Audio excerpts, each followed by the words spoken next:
देखिए 11 सितंबर 2001 को जब यूएस के ऊपर दुनिया का सबसे बड़ा हमला हो रहा था, तो सेम टाइम पे जो ओसामा था जिसने ये हमला करवाया था, वो अफगानिस्तान के ईस्टर्न साइड में एक पहाड़ी एरिया है, और वहीं यूएस के अंदर जैसे ये हमला हुआ तो हमला होने के same day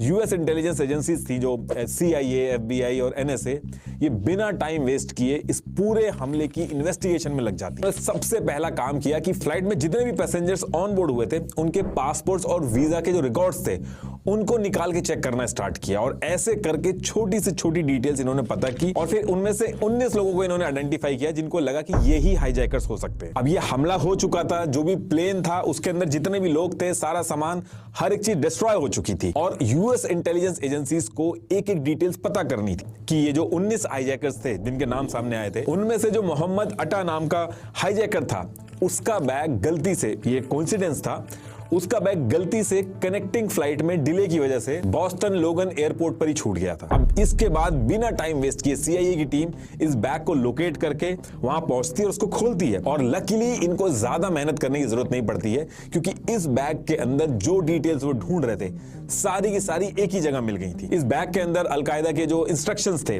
training, planning, manuals, हर एक चीज थी, यहां तक कि मोहम्मद अट्टा जो था उसका जो वसीयतनामा था वो तक इसके अंदर मिल गया था। और इन्हीं सारी डिटेल से कंफर्म हुआ कि इसके पीछे अलकायदा के ओसामा का भी हाथ है। और इसके बाद भी ये लोग रुकते नहीं है। ये जो 19 हाईजैकर्स थे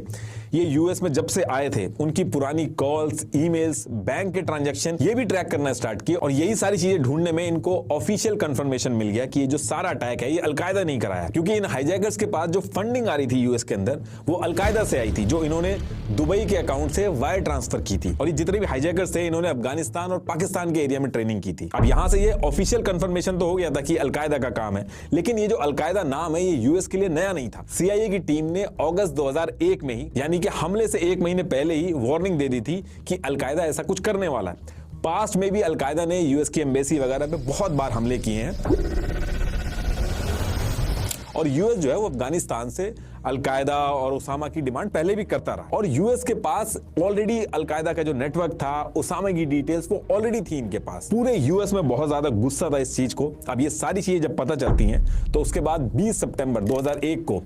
प्रेसिडेंट जॉर्ज W. बुश एक जॉइंट सेशन ऑफ कांग्रेस में जाके स्पीच देते हैं, जिसमें वो पूरी दुनिया के सामने अफगानिस्तान से कहते हैं कि बिना किसी शर्त के पहले तो ओसामा हमको दो, और दूसरा अफगानिस्तान के अंदर ये जो अलकायदा के ट्रेनिंग कैंप चल रहे हैं इसको तुरंत बंद करना होगा, और अगर ऐसा नहीं किया तो यूएस मिलिट्री एक्शन करेगा। अब आपका क्वेश्चन होगा कि अफगानिस्तान दे ही देगा ओसामा को, वो इतनी बड़ी सुपर पावर से क्यों पंगा लेगा? लेकिन अफगानिस्तान के अंदर जो सिचुएशन चल रही थी वो भी नॉर्मल नहीं थी।